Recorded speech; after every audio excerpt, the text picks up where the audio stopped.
Most people don't realize how much of their personal information is being bought and sold every day. Data brokers are making millions pulling details about you from public records and the internet, then packaging and selling it, usually without your consent. That's how your information lands in the hands of scammers, spammers, even stalkers. It's why you get endless robocalls and why ads seem to follow you everywhere. That's where Aura comes in. Aura actively removes your data from broker sites and keeps it off. They also instantly alert you if your information shows up in a breach or on the dark web. But Aura goes beyond data protection. With one app, you get a VPN, antivirus, password manager, spam call protection, dark web monitoring, and even up to $5 million in identity theft insurance, all backed by 24/7 US-based fraud support. Other companies might just sell credit monitoring or just a VPN. Aura gives you all of it, together at the same price competitors charge for just one service. Start your free trial today at aura.com/hidden. Protect yourself now at aura.com/hidden. This Monday.com ad was created by a team of people and AI agents. Reese, our content agent, wrote the copy based on our best practices, like mentioning Monday.com 3 times. That was the second. Johnny, our coordination agent, built the timeline and kept everyone aligned. Olivia, our human creative director, stayed in the loop. Because agents are great, but they don't always know when a joke lands. She had one note: tell listeners it only takes minutes to build an agent. So, minutes. Create your own AI agent today on Monday.com.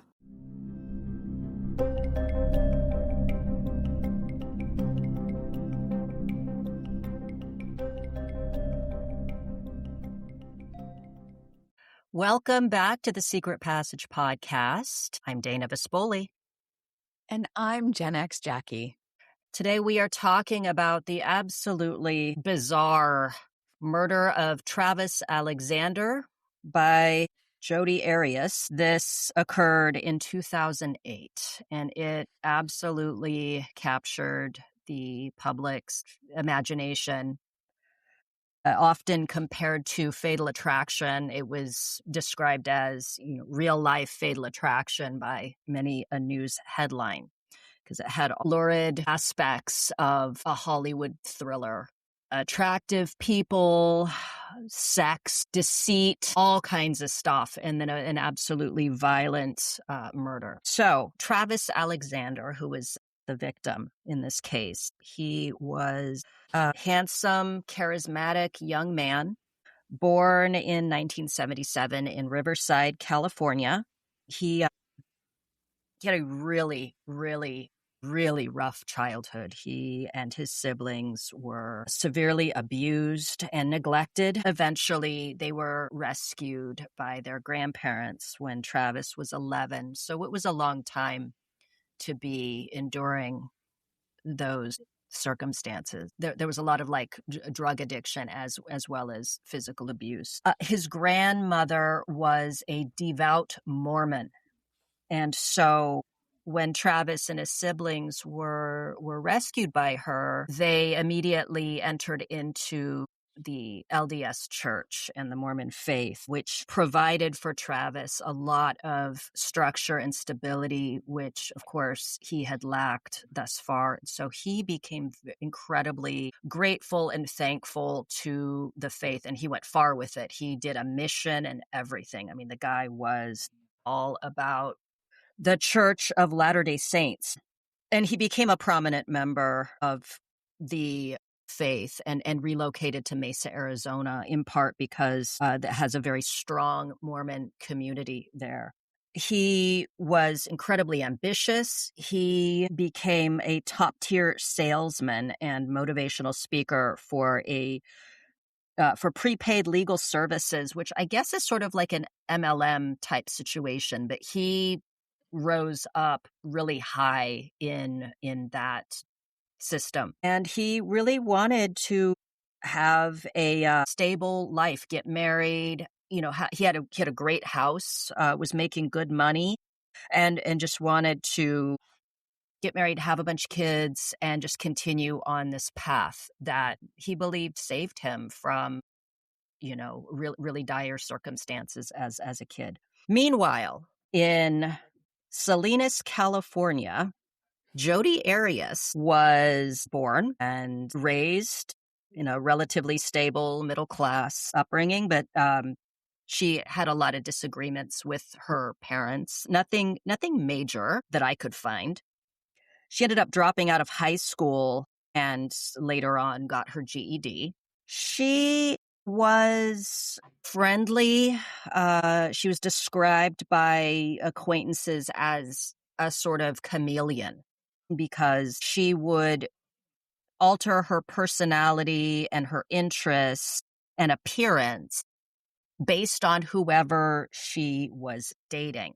So she'd meet someone, find out what they were into, what their vibe and style was, and she would shift herself to match it. She was drifting between a bunch of different jobs, a lot of like kind of low-paying food service jobs, and was trying to establish herself as an independent photographer. So that was one thing that she was, I think, consistently interested in was photography. Jodi routinely displayed like this hyperfixation and possessiveness in her relationships, in her dating relationships.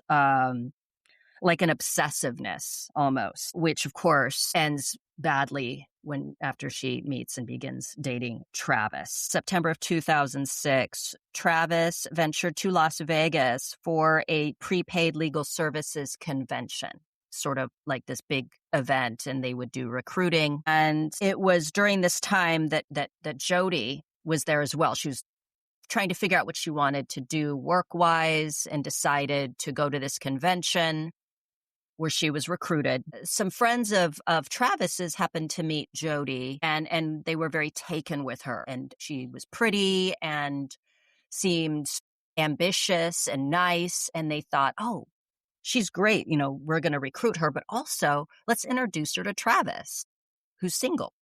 And so they met, and the attraction was immediate and very physical. So Travis, despite his devotion to the faith and the tenets of Mormonism, which again forbid premarital sex, and also, you know, it forbids, you know, dating outside the religion. So you've got both of these components. Travis struggled with those specific rules. He was, you know, he was incredibly charismatic and attractive. And so he would meet these women, and it was something that he experienced a lot of shame about, but he would have sex with different women. It was something that he held close to the vest. It provided him an outlet and a source of comfort to just be, you know, to have that sexual outlet as a way to deal with some of his like past trauma in a way. But also he wasn't going to leave the Mormon faith, which was the one thing that transformed his life. But it was the thing that he struggled with. And Jodi, she became that thing that enticed him. So she was extremely sexual and adventurous and experimental. Anything that Travis wanted to do, she would do. Again, this strong aspect of her personality was becoming whatever the other person fantasized about or desired. So they had a lot of fun. They went on trips together, but in the end, Travis, you know, made it clear to Jodi, like, look, you're not Mormon. This is a problem because I you know, for me to move forward, I can only really be in a relationship, like an exclusive relationship with somebody who's Mormon. And also there was the distance because she was in California and he was in Mesa, Arizona. So it was sort of like this long distance thing. Well, very quickly, like 2 months later, Jodi decides to convert to Mormonism and move to Mesa, Arizona, which again, I had the impression that Travis was like he was trying to end things. And so one of the things was like, hey, you know what? You're not Mormon. She's like, oh, I can fix that in 2 months in. Yeah. She's like, not only am I going to convert to Mormonism, I'm going to move to Mesa, Arizona. We're good. Yeah. And he was like, yay, and sponsored her, and she was baptized. So the hard thing is he's, he's still very attracted to her, but he's dealing with a lot of guilt and shame, and she is playing into the sexual arousal component of his interest in her. So he finally is like, yo, we can't do this. Like we cannot do this. I should not be having sex. We've had sex. We've done all this sinful stuff. Like, I've got to do a clean break. He was dating other women and she was stalking him. She was, showing up at his house and really enticing him and seducing him, and he would fucking give in. He would give in, which again is like, there's an addiction, clearly an addiction component. I obviously speculating. I think he had a sex addiction. And I think Which isn't surprising given his family comes from addiction. Yeah. Yes. Comes from addiction. And then also like there's like a coping. Oh, for sure. Yeah. Yeah. And so Jodi knew that was a weakness, and she exploited it. She would hack his emails, slash his tires, spy on him while he was going on dates with other women. And then like literally sneak into his house and into his bed. So like she would sneak in there and like get into bed with him, and he would have sex with her, and bad news, terrifying. So then the breaking point happens in mid 2008. Travis was getting ready to go to Cancun on a kind of like a work trip. He was going with this girl named Mimi that he was interested in her. She was another Mormon girl. He had a romantic interest in her. She not so much. She viewed it as like we're just friends, and he accepted that. But deep down, he was like he had caught feelings for her. So she was going to be on this trip. He explicitly told his good friends that he was afraid of Jodi. He described her as evil and a stalker, and was afraid of her, but at the same time couldn't let go of like these feelings of arousal. And when he would try and put distance between them, she would violate it, and then he would, succumb to his desires. And of course, for Jodi, this means, okay, well, he's into me, therefore I'm not going to stop this. On June 4th, 2008, Jodi secretly arrived at Travis's home. She had gone back to Wairika, I should say. Like she left Mesa, moved back to California. She was living in Wairika and made this trip all the way to Mesa, Arizona from California, and showed up at Travis's house. This was a few days before he was supposed to leave to go to Cancun. After a day of sex, things took a dark turn. It's not clear exactly how this transpired, but what we know based on evidence is that at some point Travis got into the shower. Jodi started taking pictures of him with a digital camera, and then stabbed him to death, slashed his throat, and shot him. So he had 27 to 29 stab wounds covering his torso and back, a slit throat from ear to ear, which severed his larynx and carotid artery, and a gunshot wound to the head. Jodi attempted to clean the crime scene. So the digital camera actually belonged to Travis, and she threw it into the washing machine, started the wash, and then took off. And Travis's decomposing body was found about 5 days later when friends couldn't get a hold of him.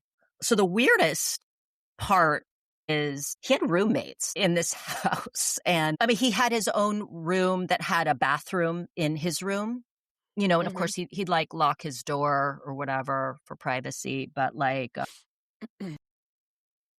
but yeah, so Mimi was like where's Travis? Like, we're supposed to be leaving soon. Like, what's going on? Mimi, this is the same one he's interested in. Yes. Oh, she lived with him? No. She was trying to get a hold of him and was concerned. Okay, got it. Yeah. So where were the roommates at the time? Home. His roommates were home. Wait, they were actually at home when the murder took place? Oh, I don't know about that. Oh, okay. I'm not sure about that. They weren't in that. Okay, because I was like, how would they not have heard screaming? I mean, unless it was a gigantic mansion or something, which I'm assuming it wasn't if he has roommates. No. I mean, they probably weren't there for the crime, but then came home later and nothing seemed amiss. So Mimi and some friends, other friends, they go to the house. The roommate is like, hey, what are you guys doing here? And there was a bad smell, like kind of an odd smell. And they were like, that's weird. What is that? And the roommate is like, they were like, where's Travis? And the roommate's like, he's in Cancun, isn't he? Like he left for Cancun. And they were like, no, he didn't. Like I was supposed to be going to Cancun with him. So they had a spare key to his room, went in, boom, there he is dead. So the roommates just thought, I think it's just a thing where everybody did their own thing. And then I guess the smell was explained away by, was it that maybe they thought it was his dog or something? His dog was in the house, not in the bedroom. And so, I don't know, dudes living together, maybe they were like, it's going to smell bad sometimes, I guess. I don't know. I don't think a decomposing body just smells normal. I just say that. I mean, it wasn't clear how dank the smell, like how bad the smell was. Do you know what I mean? Like how many days from the time that he 5 was? That's a long time. That's a long time in Arizona. Well, I don't know if they kept the AC go. Like I have. Yeah. Okay. So they find him in the shower, dead.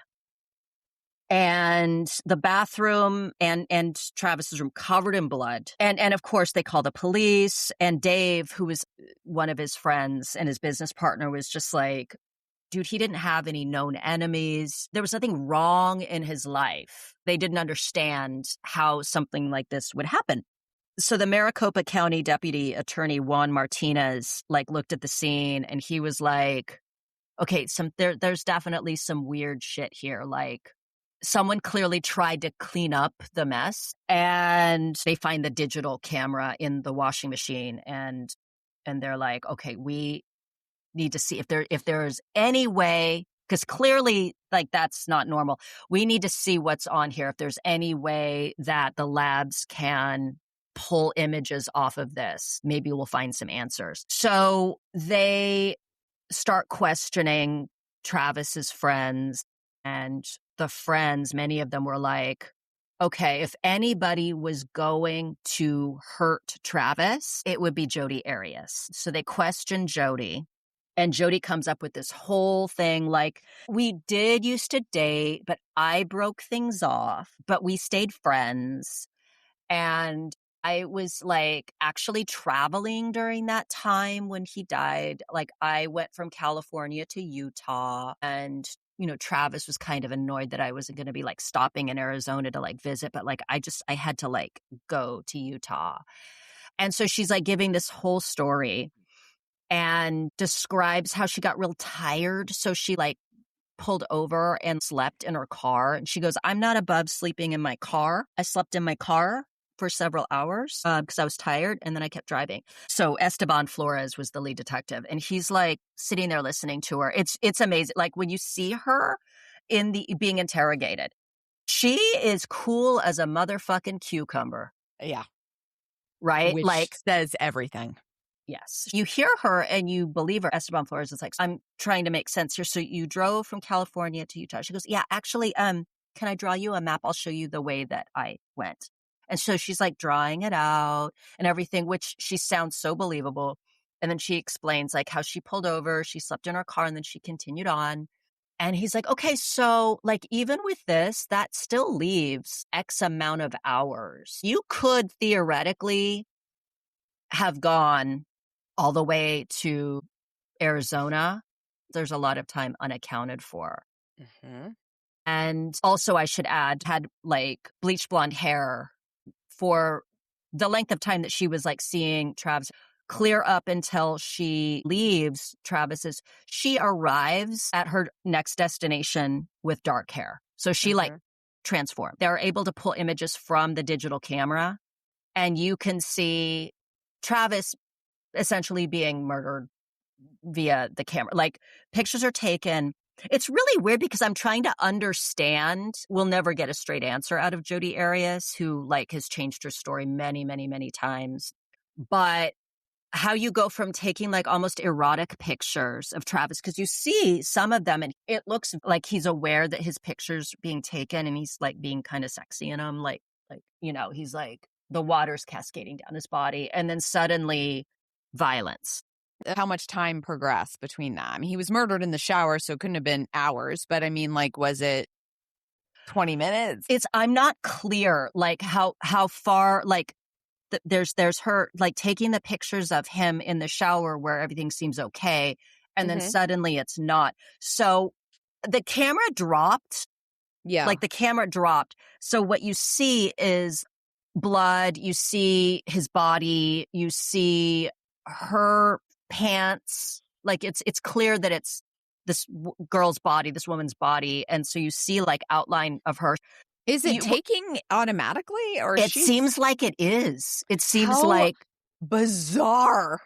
Yeah, that it's capturing evidence because okay, yeah. Once they have that, Esteban Flores travels to Wairika, where there is a detective from Siskiyou County, where Jodi is, and his name is Nathan Mendez. So there, Esteban Flores, when he's questioning her, he shows her the pictures, and she's, you know, she tries to play it off, and then she's like, okay, fine, I was there, but I didn't do this. Some people broke in and they threatened me and they killed Travis. So that's what happened. And they're like, nah, dude, that's not what happened. Basically, she is put under arrest and she's crying.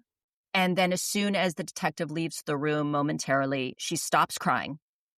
She starts singing like a Christian song to herself.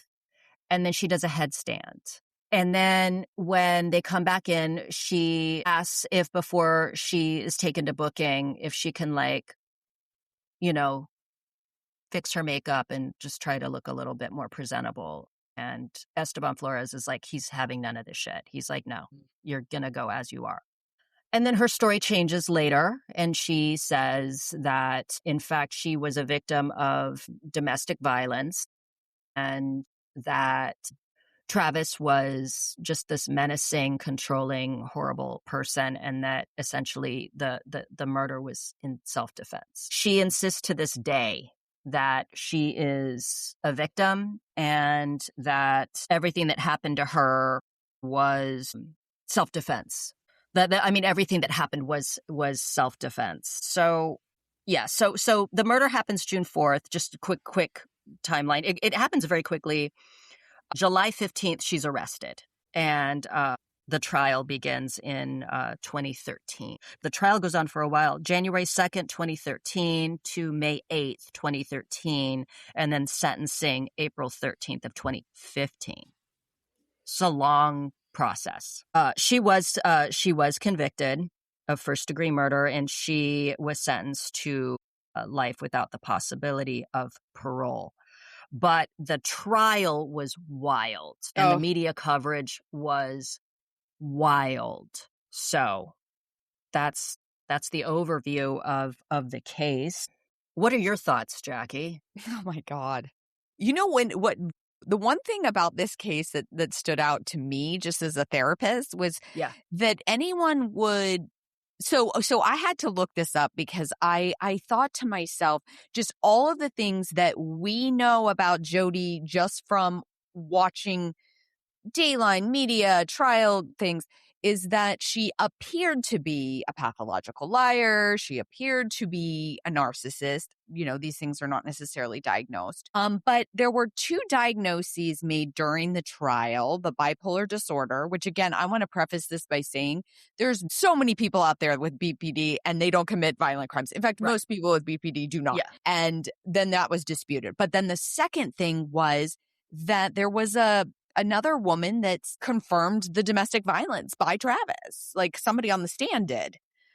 I listened to it yesterday that testified on behalf of Jodi saying that she was a victim of domestic violence and she was suffering some form of PTSD. I'll Google her name in just a second. But what I thought was interesting is in therapy, you know, a therapist's job is to help people better understand themselves. But I was like, what is the difference between a therapist and a forensic psychologist, which these people are stating this.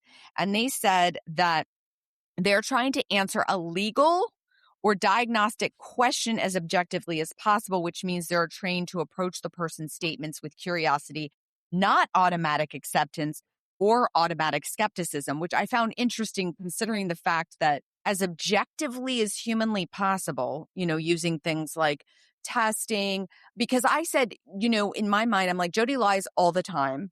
You know, she's not been, I mean, pathological liar isn't really a diagnosis, but she's lying and inconsistent. So how does anyone from a, you know, clinical standpoint take her word at any value? But what they said was that they're not just taking their words, they're taking, you know, they're interviewing other people in her life, they're running diagnostic tests, and they're coming to these conclusions objectively on their own. For the defense, it was a therapist confirming that Jodi had been abused. Well, so there was obviously the parental accusation as well, which I want to get to that with you. But no, it was about the domestic violence situation. Okay. Supported by the testimony of Alice LaViolette, a psychotherapist and domestic violence expert who evaluated Arias. The prosecution obviously disputed this, but Alice, let me see if I can get a direct quote from her because it's really fascinating about this, because domestic violence is something that I have had a lot of clients that have suffered through domestic violence, and you know, it's not something you take lightly or make assumptions about. But again, maybe Jodi knew how to play the system. I mean, we don't know. I don't know whether, I mean, right. Did Travis have any issue with, I know one ex-girlfriend of Travis did testify as well, saying something that was not flattering of him. Sure. But I think it was more on a sexual note. Yeah, the classification of borderline personality disorder really felt accurate to me, just with how she didn't seem to have a sense of self, and would that chameleon quality of changing to suit whomever she was interested in. And then, of course, also her intense attachment and inability to handle any sort of rejection. Yes. Really made sense. One thing that stood out to me, because I thought to myself, I'm like, how could Travis have prevented this from happening? The impression I have is that once she likes you and wants to be with you, there is no stopping her. Mm-hmm. Even if he was like, hey, I'm not going to have sex with you, I feel like that would have ramped things up even more. Like he kept giving in and having sex, giving into these desires that he had. Obviously, the fact that he would consistently have sex with her, that is 100% his responsibility.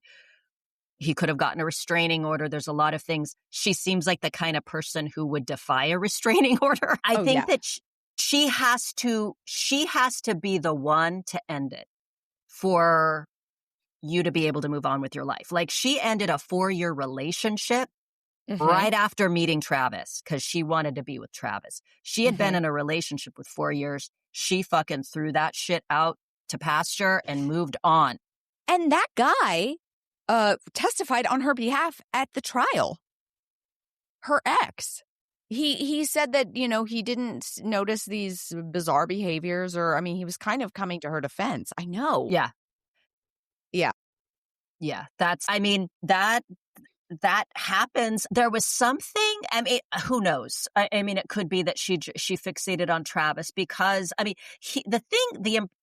from what people say, ladies love Travis. Like he was very attractive to a lot of different women, and he was incredibly charismatic. So it wasn't just like that he was like a good looking guy. It's that he, you know, he was almost like a rock star in that he would give these rousing, incredible, motivational speeches. He clearly knew how to, you know, carry himself. And so that probably spoke to something in Jodi. I think the only way out for Travis would have been for him to become really boring and unattractive to her, and for some other guy that was more attractive to her than Travis would have come along, and he would have been able to like move on with his life. But that didn't happen. I don't think there was anything that he could have done to prevent this from happening. Like it's. I was thinking about that. I'm like, what could Travis have done?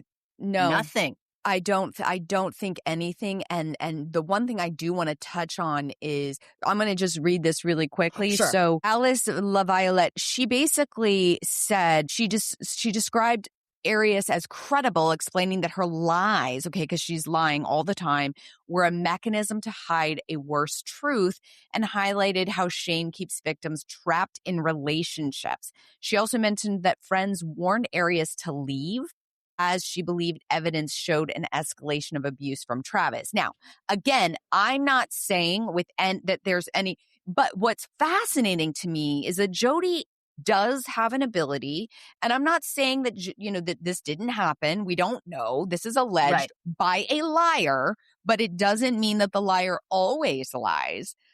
I would say, if I had to guess, I would assume it's a lie, but who knows? Because Travis did not have any history that was on record of being violent towards anybody, to our knowledge. But it is fascinating. And then so what fascinates me about Jodi is that she does not fit the picture of, she's this sweet, soft-spoken, very attractive woman who committed one of the most violent crimes.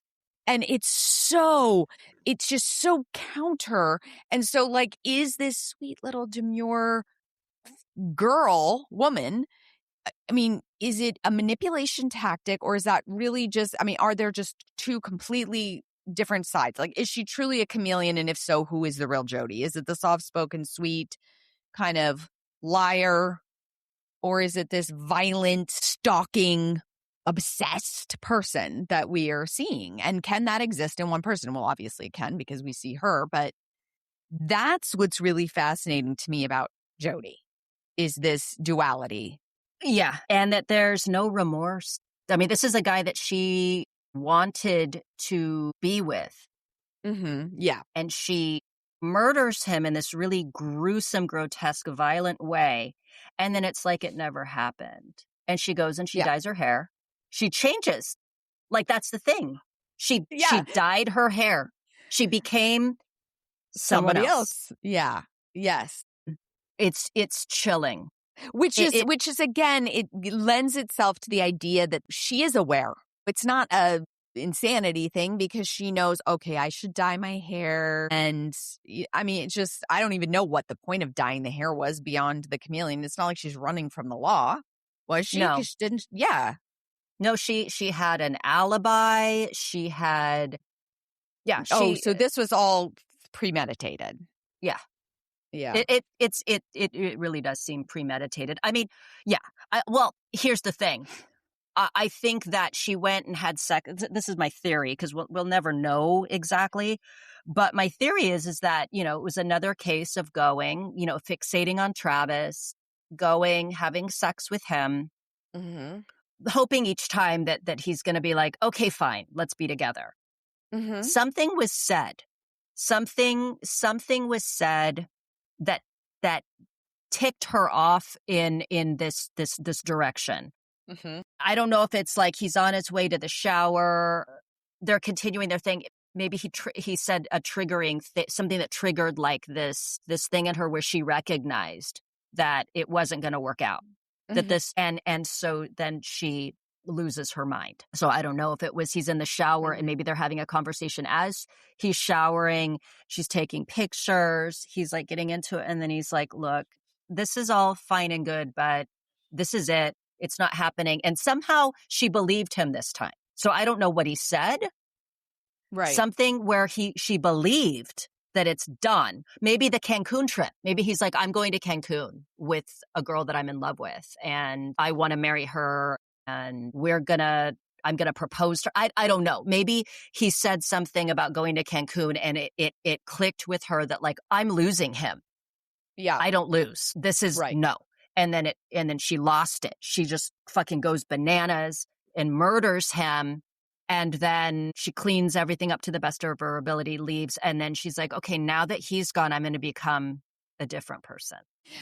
What's fascinating is it's not even that she becomes a different person. Her past becomes different. So like, for example, she accused Travis of some really egregious things, not just the domestic violence. I don't know if we want to say.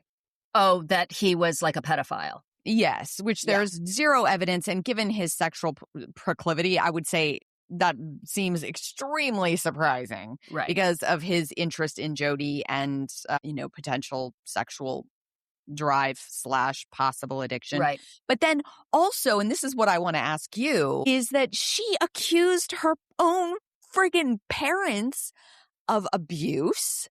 Okay. So she accused them. And so my question for you is, like, she said that she, her dad hit her with a belt and that, it didn't leave marks, but he was overbearing and all this crazy stuff that she accused them of. And they still supported her through the trial. And I have to ask you as a parent, like, if one of your sons was to accuse you of something that was completely false, again, allegedly, we don't know if maybe they did, who knows? It is Jodi Arias, so it's hard to believe. But if you were accused of something that you just did not do, would you still be able to find it within your heart to support your son? Like if he was making egregious accusations about you that were categorically false, would you still be able to go to the trial and be like, God, I hope he's found not guilty? I mean, I guess it would have to be, do I believe that he committed the crime? Okay, well, let's say he did. Okay, and I knew that he no, because he's clearly proven that he's not safe. I mean, would I still love him? Yes. Mm-hmm. Would I visit him in prison? Yes. Would I work really hard to try and get him the help he needed while incarcerated? Yes. But the bottom line is he's clearly dangerous. I don't know this person. Like I don't know this person, but the world is safer with him behind bars, and he's safer behind bars. Because someone like that, things don't end well for them. It reminds me a lot of Casey Anthony when she did her trial and was accusing her father of all kinds of things, and they endured so much just humiliation and grief and all of this. And that's the thing is like, again, this is speculation. I know I don't know Jodi. I'm not a therapist. I've never treated her, etc. But she reads like a sociopath as well, an absolute fucking sociopath in the same way that Casey Anthony did. Do you though believe that, I'm not saying that I don't agree with you. Sure. But given that Jodi is in a different way than Casey, because Casey was not a chameleon, really. I mean, she just kind of was just what she was. She was a pathological liar, but yeah. But like Jodi, there is the idea that people can pretend they have a personality disorder, and I would not put that above Jodi's ability. I mean, So she's smart. I mean, she's incredibly well-spoken. She's very intelligent. It's interesting because when Travis describes her as evil, I don't like to throw that word around, but was she evil? She seems like it. It's hard to know if she's believing her lies. My thing is I don't know what her end goal was with Travis. If she was just going to float around from partner to partner as soon as she got bored with Travis, she'd move on to someone else that Do you think she would have gotten bored of him? Do you think she would have gotten bored of him? Yeah, for sure. Okay. I think so. I think that once she's achieved her goal, Mm-hmm. And like, let's say she's living with Travis. Let's say they get married and have some kids. And then let's say that she meets some guy that she sees as higher status. She decides to kill her whole family and make it look like a robbery and then moves on. I could totally see her doing that. I could see her killing her own kids and feeling nothing about it. So yeah, I don't know if she was faking I don't know if she legitimately has a personality disorder. And I mean, you see the way she bounced around from lie to lie. Like, yes, okay, some people broke in.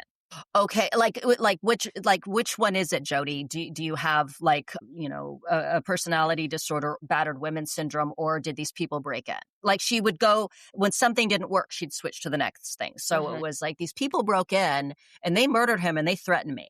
Okay, there's no evidence that any. Okay, fine. Travis was horribly abusive and he was attacking me, and I had no choice but to defend myself. Mm-hmm. Okay, that's not working. Well, no, I'm a victim of domestic violence. I'm going to stick with it because you can't prove that I wasn't abused. You can't prove that I wasn't. So that's the version I'm sticking with, because there's nothing else for her to say. Like, that was like probably the last resort excuse that she came up with. What was interesting about this, the conflict with the therapists or the psychologist in the trial, where one said yes and the other was like, no, this didn't happen or whatever, is that when I was researching this, what I was surprised by was the analogy that was used was that, like, it's like when you have two doctors looking at like a diagnosis of something, and they often reach different conclusions. So it is fascinating. But when it's something with a psychological makeup, it's just fascinating because I think Jodi does have the ability to, like you said, she's highly intelligent. So she could have researched all of these things. Like, what are what is the criteria for somebody who's a victim of domestic violence, and just sort of become the chameleon there. Again, I'm not saying that this is what happened, but it is certainly something that I think she's capable of. Mm-hmm. The other thing that surprised me, though, about her is she accused somebody of some sort of misconduct. It was either her lawyer, her attorney. But then later he was accused, or he got fired because of misconduct with people. Her attorney was so traumatized by defending her. He ended up with cancer. I'm not saying that the cancer came from the fact that I am laughing only because I'm like, what? Yeah, no, he was miserable defending her. And so once that trial was over, he ended up with cancer, which, again, whatever. He battled it. He survived it. And then he just had like this come to Jesus moment where he's like, I can't do this job anymore. He wrote a book about her, about working with her. What did he say? And that she was a fucking monster and an absolute pain in the ass and awful. And so then what happened is then Jodi was like, hey, that's against the law. It violated something. I don't know if he violated confidentiality. I didn't read the book, but basically it disparages her. And so that's a violation. And he was like, I don't fucking care. I don't want to be a lawyer anymore. So it did ruin his career that way, but he also didn't want that career. And his job now is he works with attorneys to try and help them maintain healthy mental states and all of that when doing that job. Okay, but he also was fired because multiple female law clerks stated that he made sexually explicit comments, undressed them with his eyes, and behaved unprofessionally, that some people would hide in the bathroom when he approached. So it says these ethical violations led to the Arizona Supreme Court misconduct finding and ultimately resulted in Martinez agreeing to surrender his law license and be permanently disbarred. Disbarred. Okay. So again, what's crazy about this to me is, whether he's a piece of shit, disgusting, sure, is that no matter what Jodi says, nobody's going to believe her. But in this situation of somehow misconduct, was her misconduct accusation towards him sexual, or was it just that he talked about her? Yeah. Okay. Also, you can't tell me that she didn't use her sexuality to try and manipulate things. Yeah. So yeah, like I think both things can be true at once. He probably Absolutely. Yeah. Yeah, and I'm not defending her. I was just saying I thought it was there was irony there because like she always lies and made an accusation against him, and then other clerks did the same. So yeah, but it was for different reasons. Theirs was sexual harassment. Hers was, I guess, not. Well, there's a lot of people. So it's interesting because Jodi is somebody that has used her looks and her and sexuality as a means to an end. Very similar, Casey Anthony. There's rumors that she was doing sexual favors for Jose Baez, her defense attorney. No evidence of that, but it has been rumored, and I wouldn't put it past either of them. No. To use sex as a means to an end and feel nothing about it. Yeah. Again, there's no evidence to suggest that either of those things happen, but I just think there is a certain type of like predatory female that is like, I'm going to use what I got. Sex, good looks, charm to get my way. And you know, fuck anybody that gets in my way. I'll take you down, whether you're my parents, whether you're my friends, whether you're, my children, like with Casey Anthony. Yeah. When he tried to end it initially with her, had she sought therapy or sought help? Is it possible to help Jodi? Do you think? Or is she beyond help? Because you think she's a sociopath, so that means she's beyond help. Yeah, I think she's a sociopath for sure. That's the problem. It's the same thing when I listen to therapists. There's a lot of narcissistic abuse recovery coaches that talk about how a narcissist will.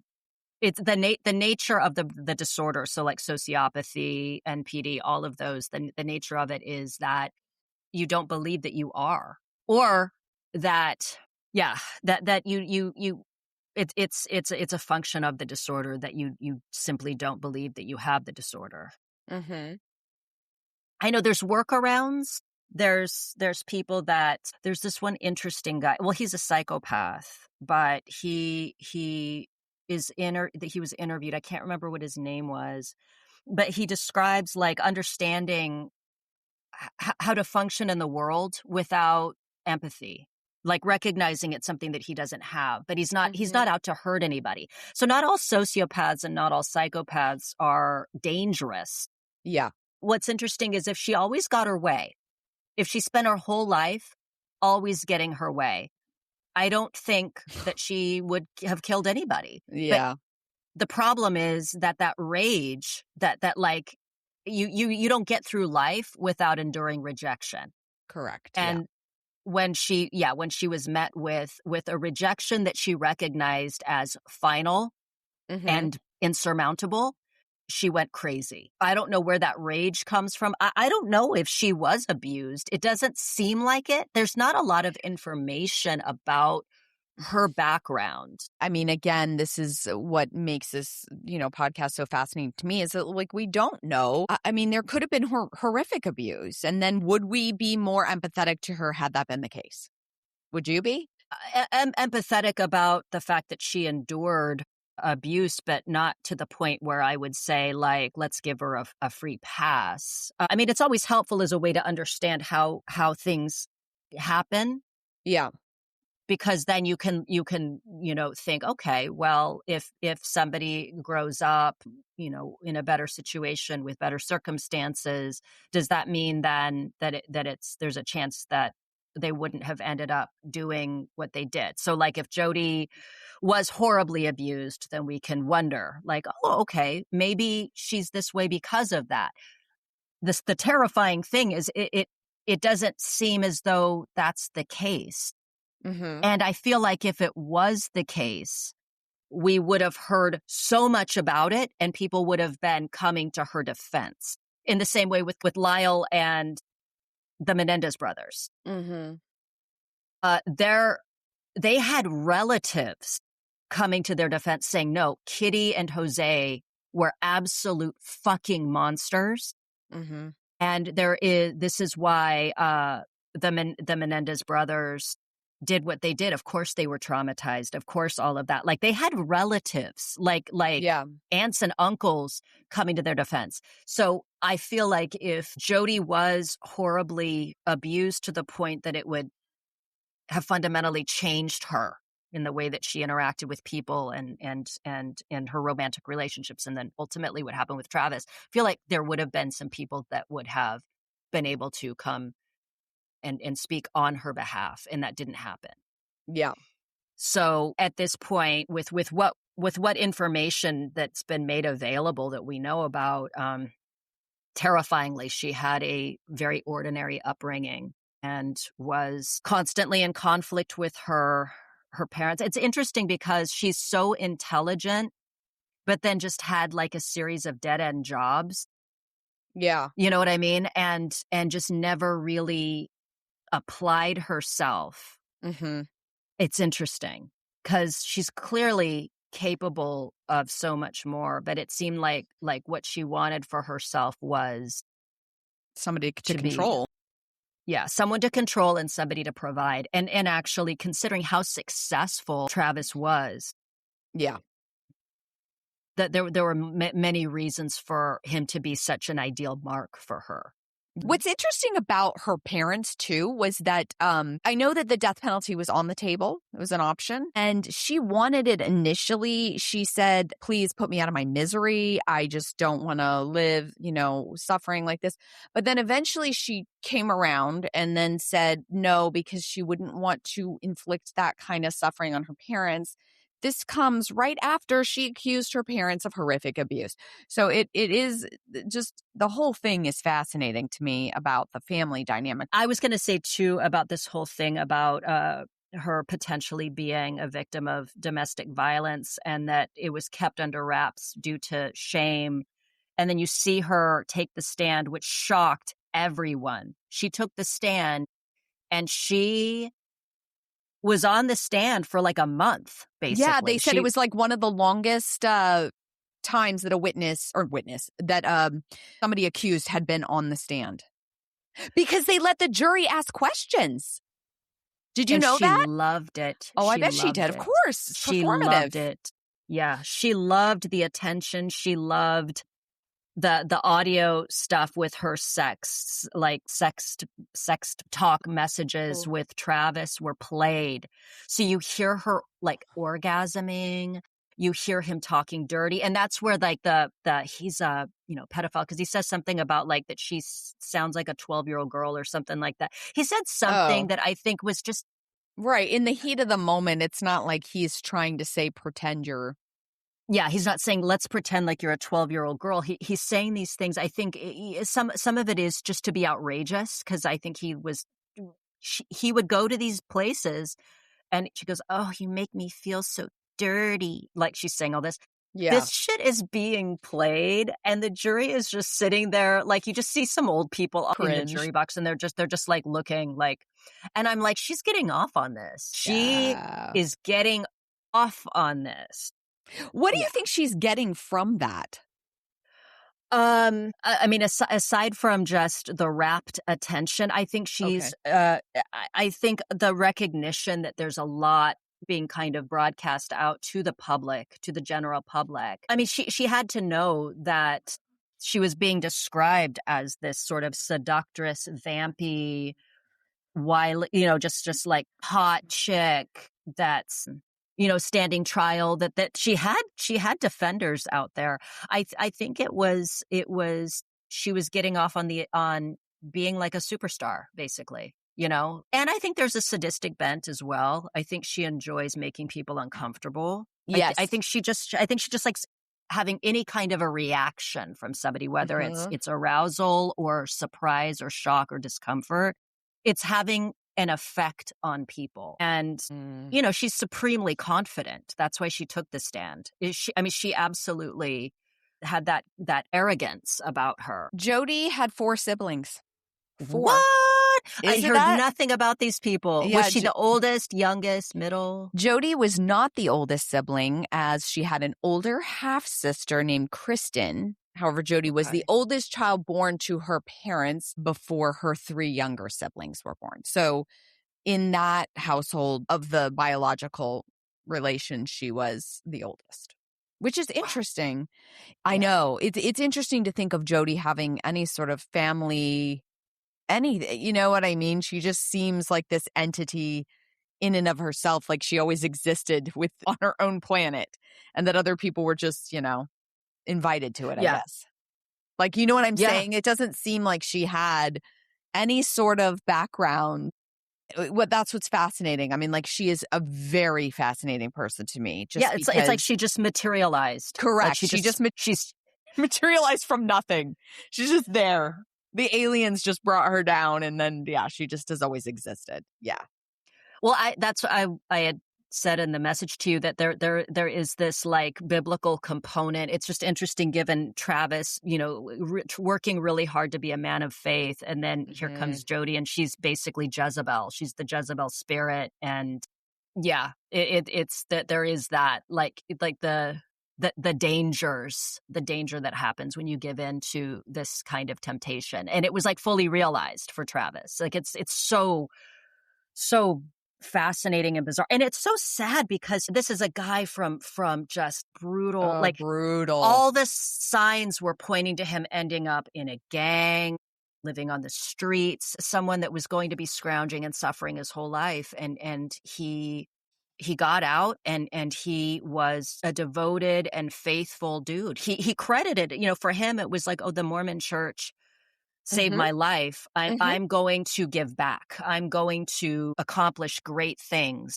Had he met Jodi and been like, yo, you Mormon? And she's like, nah. And he's like, see ya. This would have never happened. Like, it's just interesting. It's just interesting because sex is powerful, though.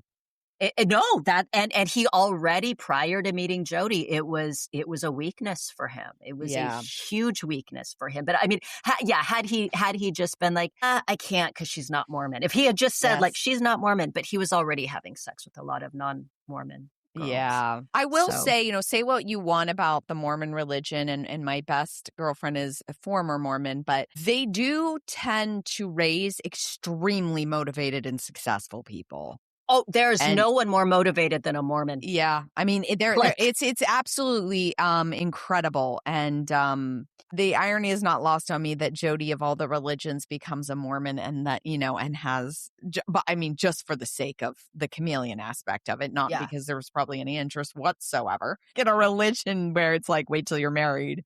You wear the special garments at your wedding day, and here's Jodi and all of her sexting and orgasms happening, and him as well. I mean, obviously she didn't do this alone. He was but it's just funny that she converted to being a Mormon and went through the whole process. I think Travis was the one there that wasn't, when she was baptized as a Mormon. Like, I think he was there.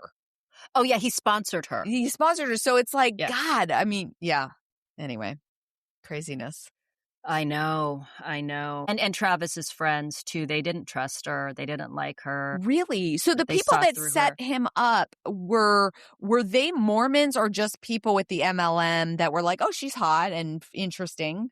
The impression I have is that particular MLM was predominantly Mormon folk and stuff. So it might be that they hadn't had a chance to really get to know her.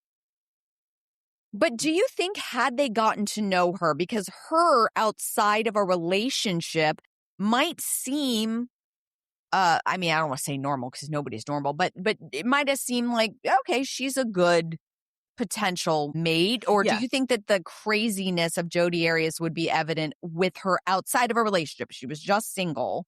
I think she walked into that MLM, looked around, got a sense of what works for these people, and became it in that moment. So she meets them, she gets the vibe from them. They're wholesome. They got big smiles. They don't, you know, they're enthusiastic and driven. Therefore, I'm going to present that. And so she made a good first impression. I think most of these people, Ted Bundy included, make amazing first impressions. Yeah. So they introduce her to Travis, and maybe they thought like, oh, even if she's not Mormon, he can convert her. They don't maybe know that he's, sexually active, that he's been dating or secretly, getting it on with non-Mormon ladies. And so they introduce her, and then once he was dating her and they spent some time around her, it became evident that there's something off about her. That's what I think. Of course, you think you would have been able to see it? Yeah, because I'm just generally just not trusting of people. Okay. I'm just inherently skeptical of everyone. I don't know if it's because of all the true crime I consume that I immediately just prior to the true crime consumption, though, do you think you would have known? I mean, I think my sister would probably say yes, absolutely, I would know, and I feel like I would as well. Not for the same reasons as you, but I am curious. Like, you think you would have seen it, given that we have judgments about Jodi because of all of the things we've seen. But when somebody is presenting to you like her, what do you think the red flag would have been for you with her? My red flag would be that she's too agreeable. Okay. If somebody's too agreeable, I become suspicious. Okay. If people are too agreeable. Okay, the too agreeable portion. Okay. She strikes me as somebody who would probably be too agreeable. Not come in with any opinions that seem unique, any thoughts that seem unique. Okay. That to me is suspicious. In the adult industry, I've come across so many people that feel, I mean, again, that's a low barrier to entry in adult. Sure. So you come across a lot of different kinds of people, and there are a lot of folks that read like sociopaths, borderline personality disorder. There's a lot of people that feel like they don't have a strong sense of self, and that's something that I feel like I've come to recognize.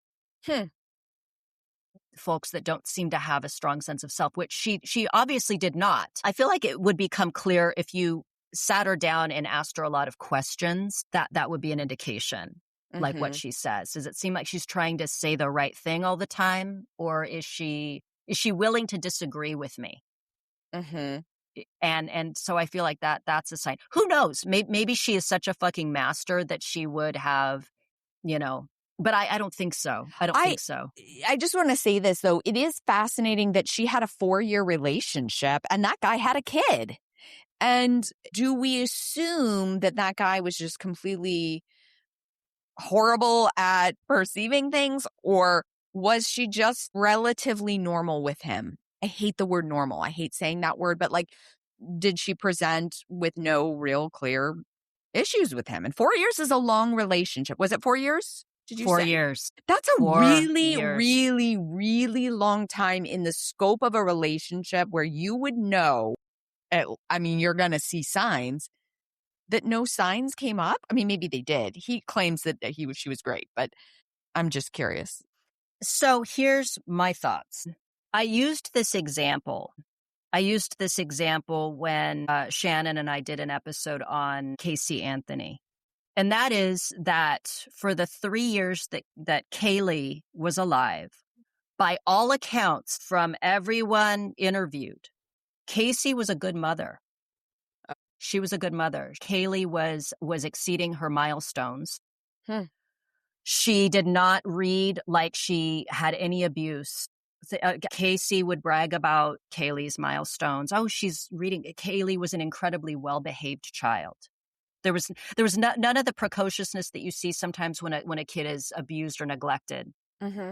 Kaylee was clean, well-groomed, had all of her needs met. She was, by all accounts, well taken care of. And then she became a problem. And then she was an inconvenience. And then she got in the way. So there was also a case about a year and a half ago of this woman that had a poodle that she brought to the airport because she was going somewhere and she was bringing her dog. taken care of dog, and that she was told, no, you can't bring the dog. I don't know what the reason was. And the woman, when she found out that she couldn't take this flight with her dog, took the dog into the bathroom and drowned it in a toilet. And then went and got on the plane and left.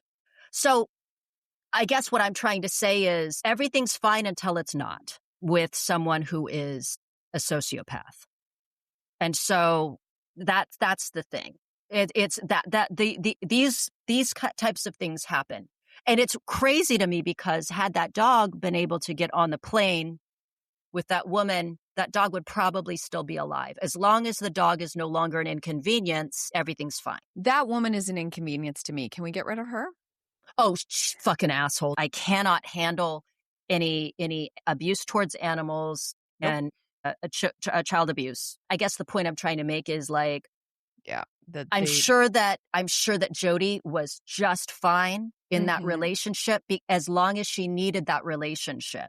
She had no problem ending it as soon as something better came along. And the guy he fulfilled his, for whatever reason, Kaylee became a problem. Yeah. And so she was dealt with. Because she started to have a personality. I mean, little baby, it's just, I don't have kids again, but like I do know from my niece and nephew that, babies are relatively easier because it requires more caretaking. But once they have a personality and can say no and be a brat or whatever, that's got to be hard for somebody like Casey, who it's not like, hey, I think actually it had more to do with her anger towards her parents. I think I think that it had to do with her parents and her parents Cindy saying, I want Kaylee, I want custody of Kaylee. It became clear to Cindy Anthony, her mother, Casey's mother, that Casey was lying about everything. She was lying about having a job. She kept saying she was stealing. Casey was stealing from her parents. This tower of lies came crumbling down, and Cindy was angry and then was like, basically, F this. I'm going to file for sole custody. Like she was going to try and get Kaylee taken away from Casey and raise Kaylee. I see. And I think that what happened is Casey was like, oh, no, you're not. I'm going to get rid of her. That's what I think happened. God. So it had more to do with her relationship with her parents and maybe even some jealousy that Kaylee was getting all the attention over Casey. Mm-hmm. That's it's been a while since I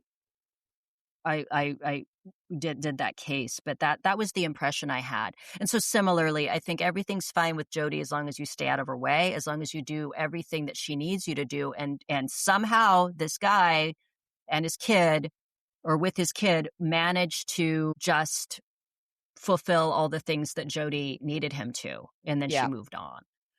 So fucking crazy. Absolutely crazy. She still has fans. Of course they do. I mean, it's so sick to me when I see these people. Yeah, that just nothing is more sick to me than glorifying a murderer. All right. Well, that concludes this episode. As always, let us know your thoughts. You can email us at secretpassagepodcast@gmail.com. Please leave us a 5-star review and join our Patreon. Be a part of our community where we have exclusive Trapdoor episodes, answer questions, give us any suggestions of topics you'd like us to discuss. And we'll see you next time. Namaste. Namaste. I feel like we need. Bye, guys.